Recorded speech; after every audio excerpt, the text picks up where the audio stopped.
The Dog Man's temple was buried beneath the sand, a cursed and dark place. Every step felt ill-considered. Conby needed to find the contract that Jeremy signed with the Dog Man and get the hell out of here before he went completely mad. It's the star constellation from one of Jeremy's books, the Taurus. The one star's clearly bigger. Must be important.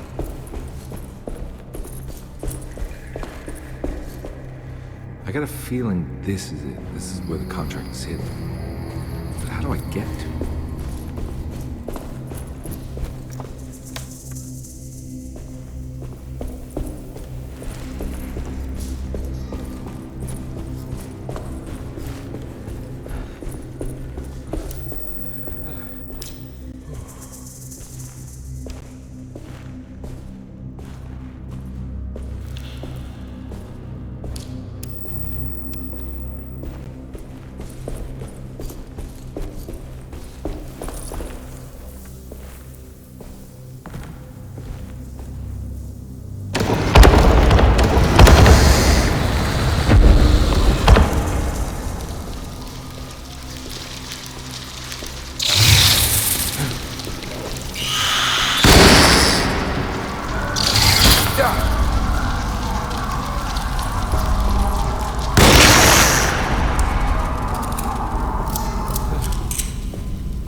There's something missing.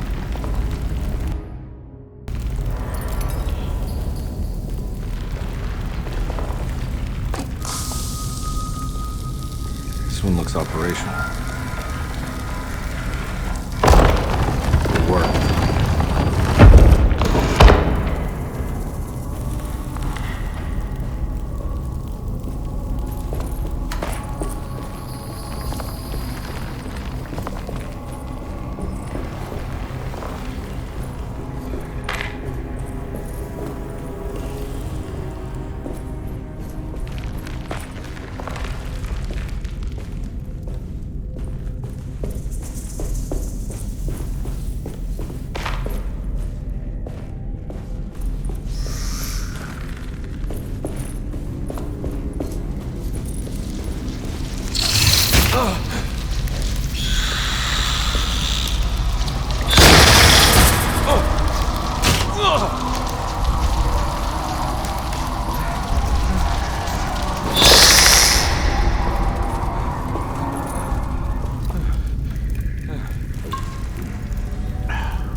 collapse.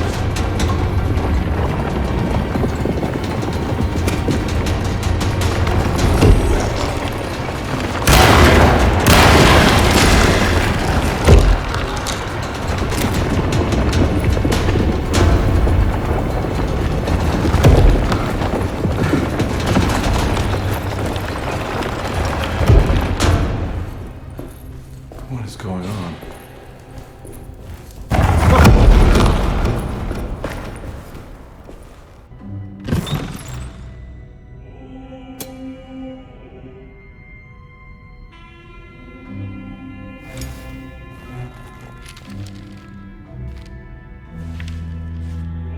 Acknowledge psychological trauma, break through barriers of self-deceit, temper manic behavior. These are the Dark Man's terms. The contract. Huh?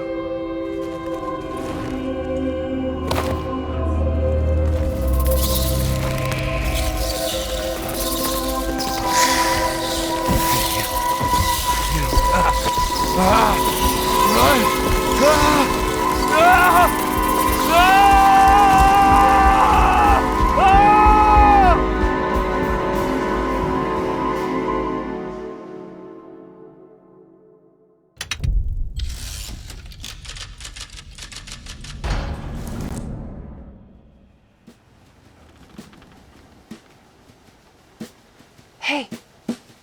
Hey, detective?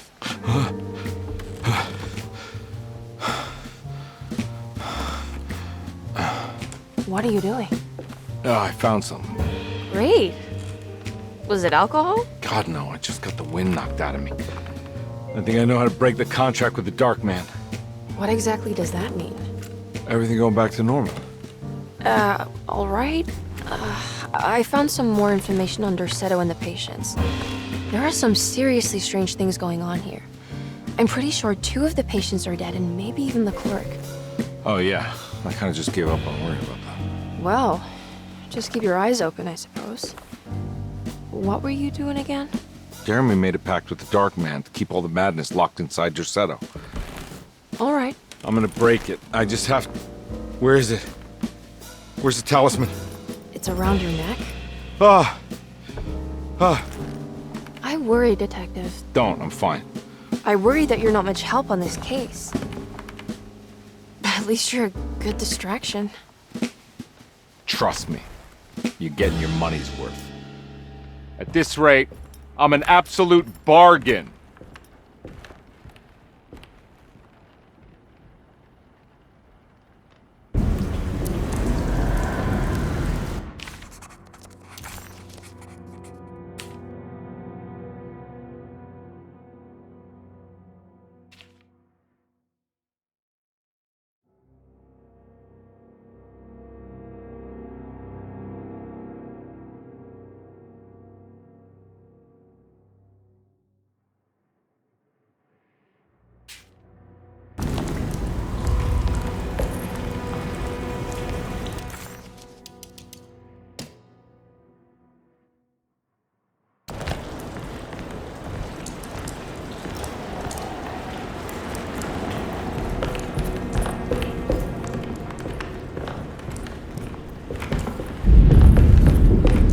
This evening needed some ambiance.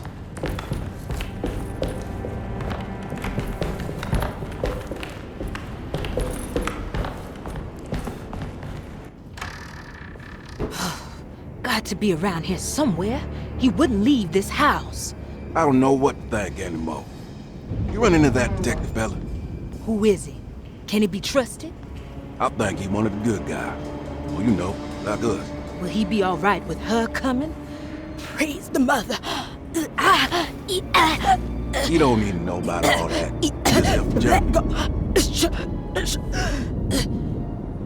Just calm down. Ain't time yet. God, it hurts. As far as I can tell, Detective Comby seems to be solving problems, not causing them. Just be ready in case he starts anything.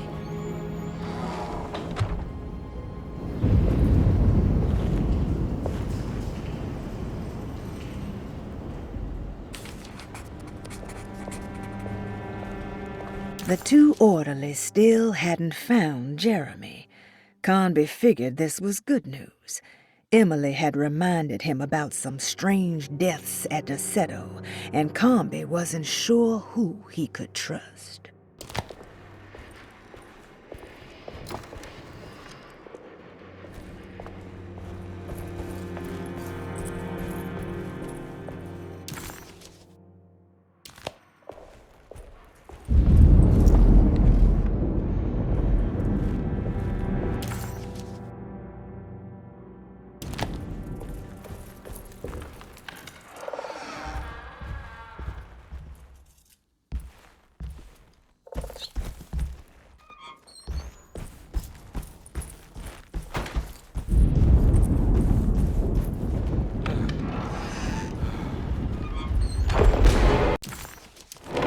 Christ, what the hell was that?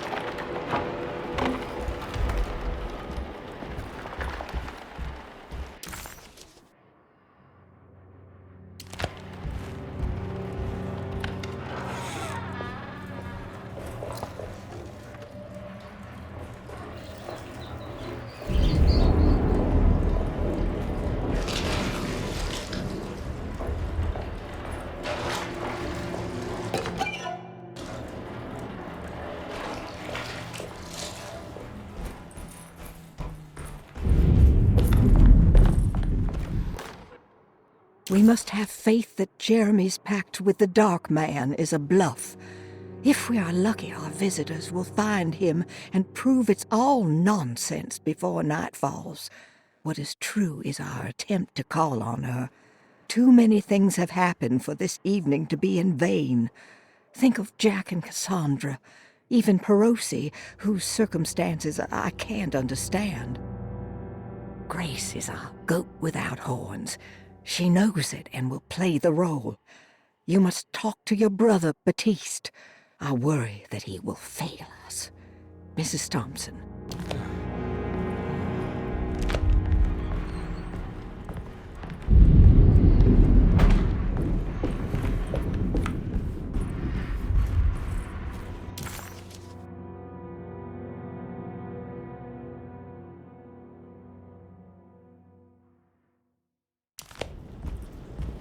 It's blocked.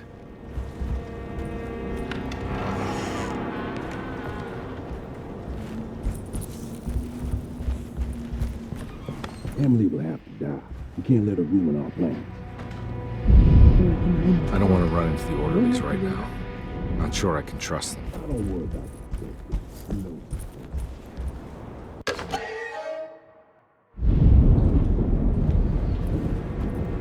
I think Dr. Gray might be in there. Perfect time to snoop around his office, then.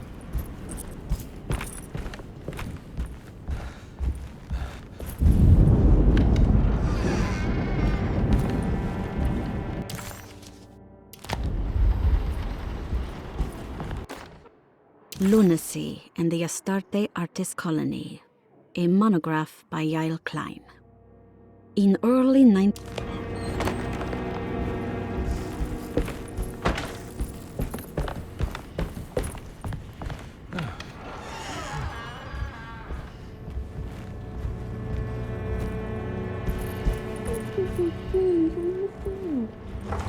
Huh.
Detective Convey. Good to see you again.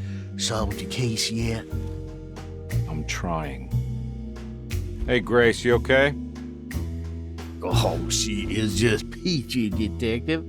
Are you looking forward to the Feast of St. John, Grace? I can't wait. Kids, ain't they great? What exactly are you planning for tonight? Oh, not much. We eat, we drink, we pay tribute to the wishing tree in the conservatory. The usual. Then why all the excitement? There is just something about tonight. Something's different. I think we all feel it. Besides, we got ourselves some new words for the prayer thanks to your buddy Jeremy.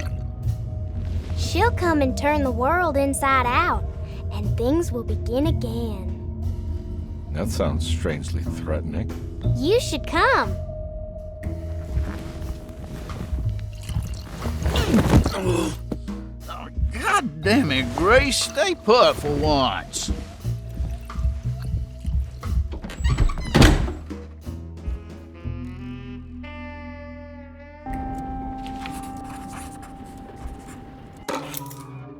I better hold on to these.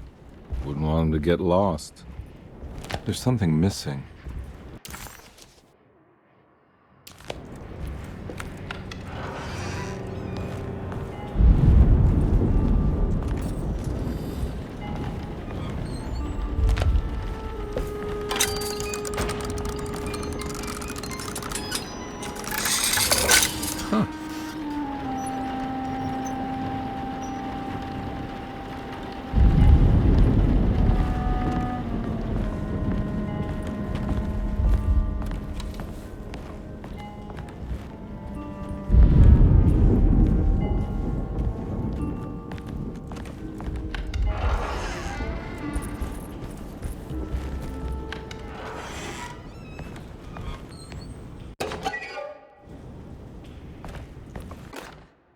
Jeremy knew that the only one who could help him now was the guest in room number 3.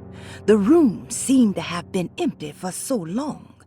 But that wasn't allowed to be true.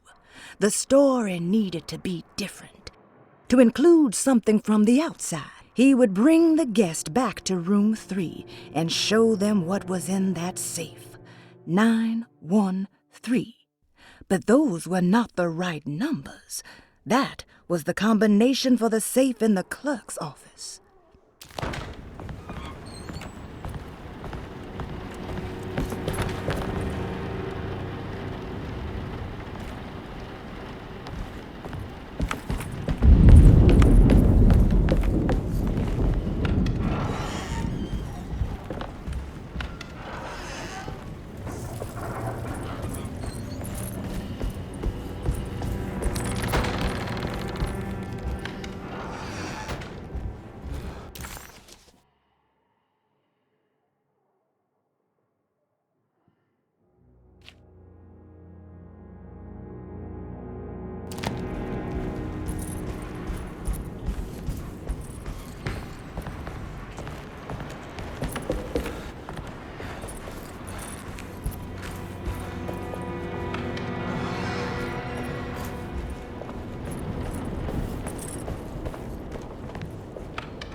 There must be a spare key to Dr. Gray's office in here somewhere.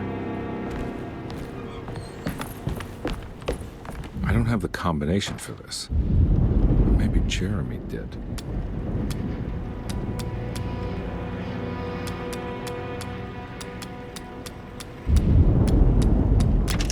It worked. The last guest in the empty room suffered from severe maladaptation.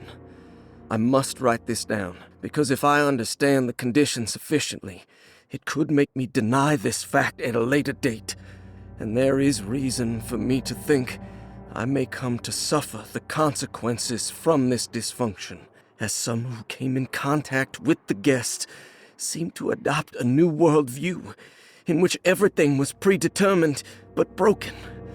Upon accepting this worldview, some memories became unmanageable and later rejected.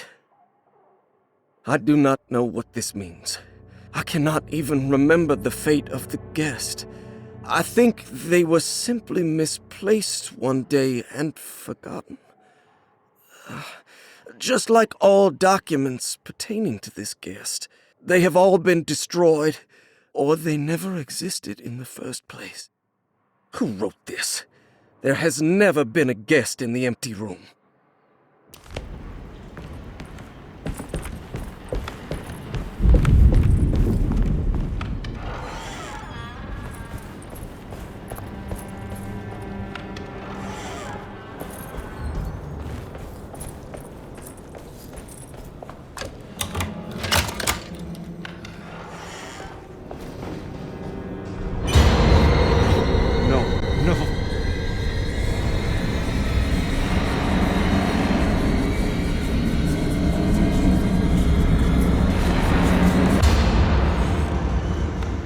Surprising unique. Maybe I've been selling that old barfly short.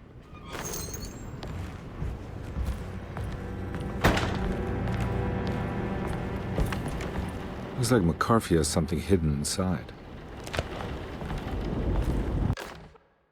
Sometimes I think this place makes me worse. That Deseto might be my grave. A coffin made of ostentatious architecture. A Taj Mahal for the drunken depressed. There's something about Deseto. Something about Dr. Gray. Like we all pretend that we're here to get better, when in fact we are here to be forgotten.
The empty room always felt familiar.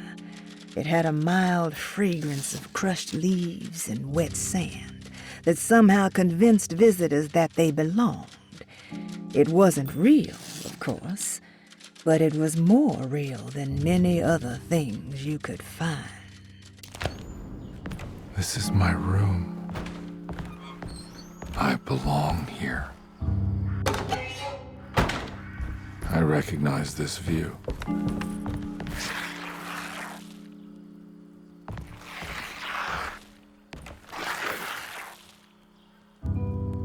I know that number. Where's that from?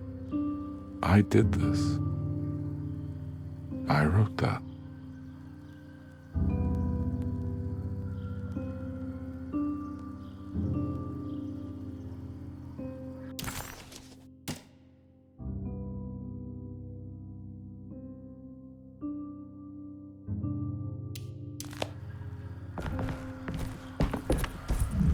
I know the combination. I carry it with me.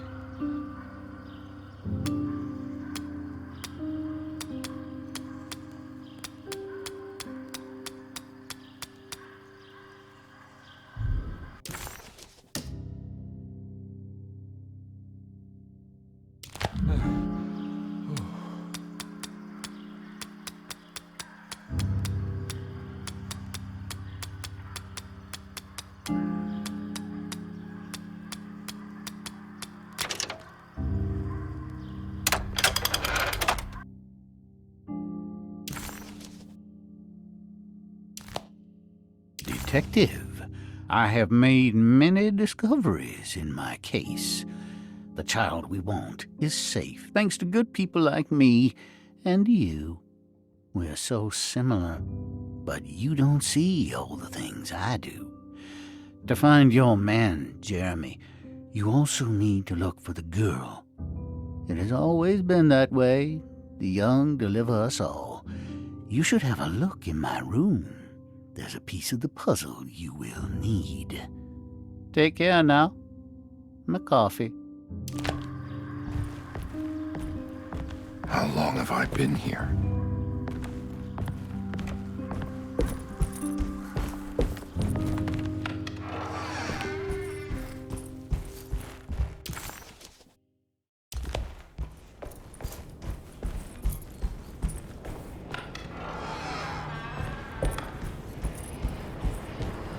Looks like McCarthy has something hidden inside.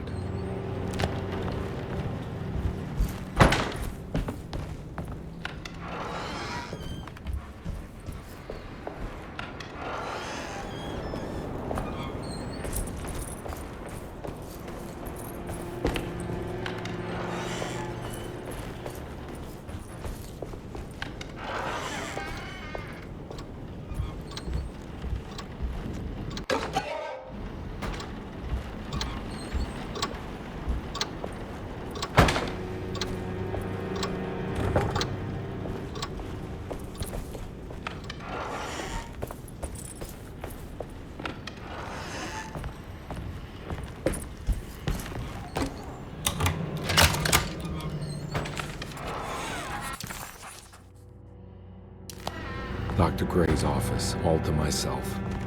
Let's see if we can figure this guy out.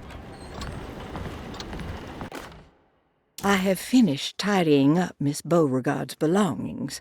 I will leave it to you to contact her agent and have them collect her things. I found one of Grace's drawings she might want back, along with this key in her room, which I believe you've been looking for. Mrs. Thompson.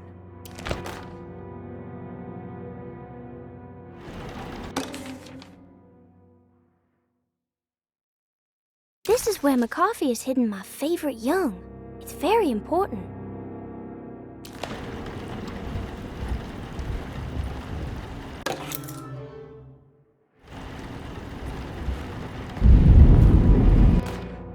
Dearest Dr. Manzetti, I find myself in a losing battle with my patient. As I've disclosed in my previous letter, his delusions have him completely captured. It's bad enough that he is torturing himself with paranoia, but his madness turns out to be quite persuasive to others, effectively laying the ground for mass delusion. I am writing to you in hope that you can give me some guidance. Beyond my ambition to avoid devastating surgery on my patient, I have grown worried about my own defenses. The words of my patient are deranged, yet they often resonate with something primitive within me. I have tried photographing his brain with X-rays. It was surprisingly difficult to get good results. Dark blotches on the plates kept obscuring all details. My patient looked at the bad plates and cried out in terror, telling me the dark areas was the shadow of the worm eating.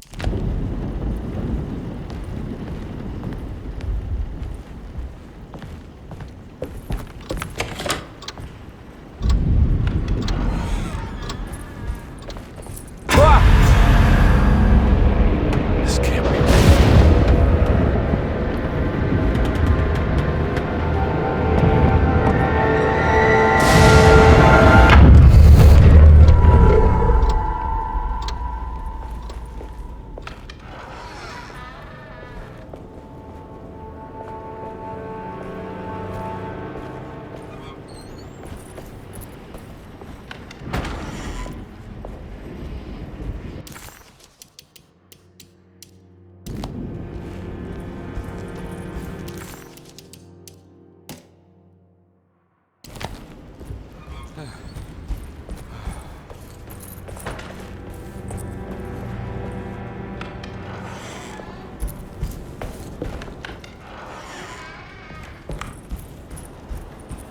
Looks like McCarthy has something hidden inside.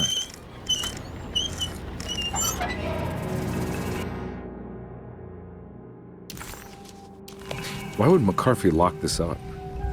Was he trying to keep Grace from completing the shape? If so, couldn't she have just made another drawing?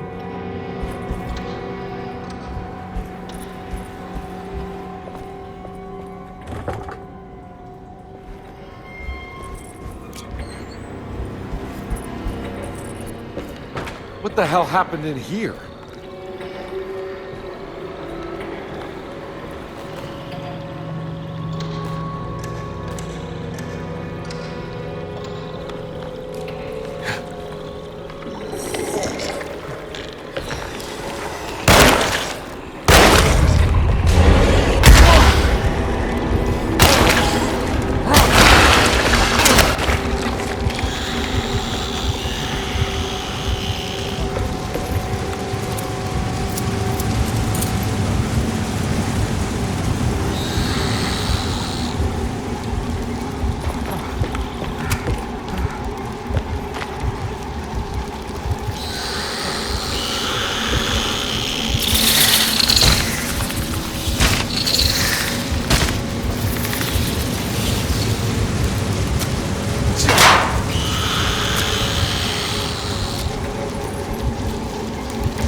This looks... He was back in the French Quarter, his office to be exact, a place Jeremy had certainly never seen. It could only mean that the dark man had reached inside Edward's mind and conjured this place for him to suffer.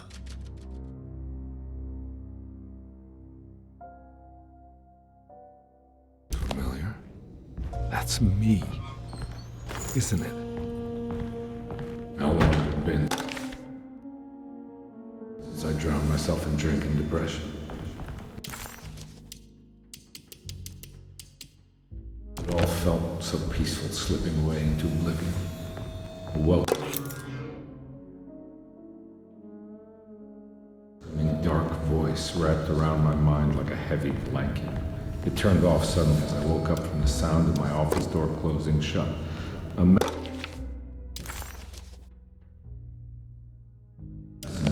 had left a telegram from Mrs. Saunders. She had a lead on where to find her husband and her kidnapped daughter.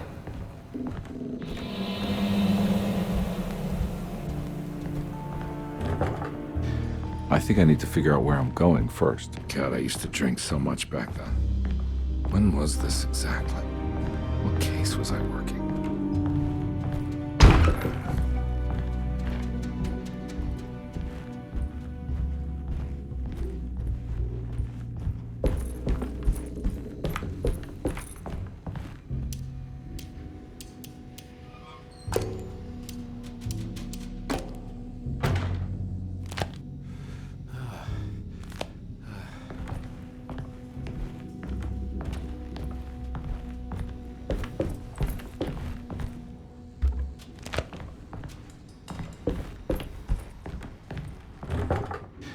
I think I need to figure out where I'm going first.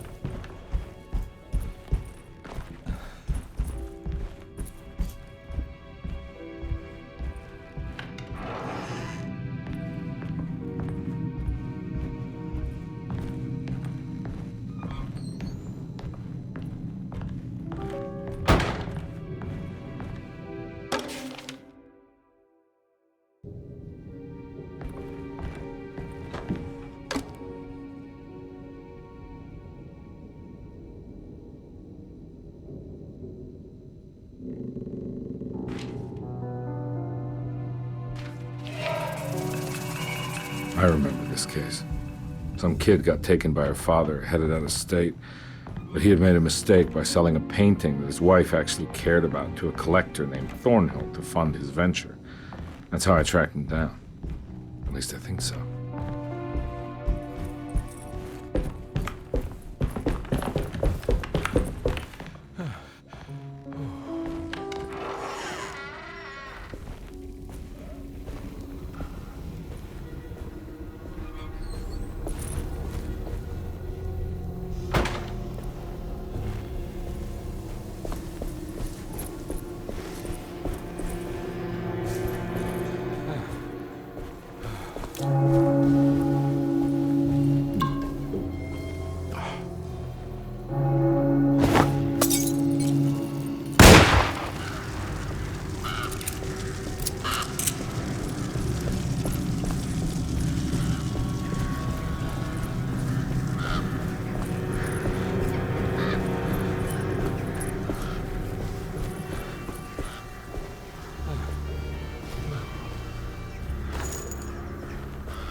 Thornhill wasn't a bad man, but he had principles keeping him from handing out information about his deals. So he needed some convincing.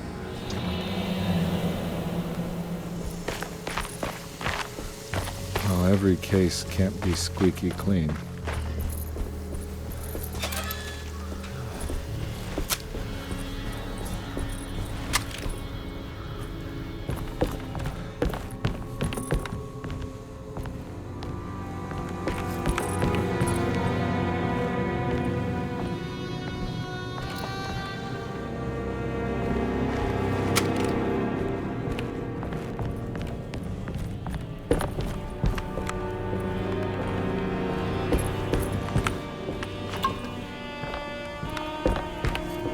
Mr. Saunders had sold a valuable painting to Thornhill, hoping the money would carry him to wherever he was going.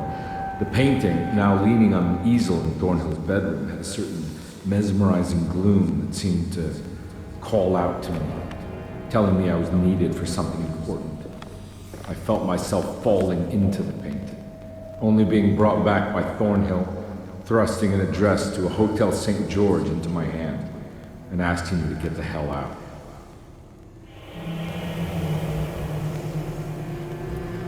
I don't remember this at all, but I can't say it didn't happen.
Can't go that way.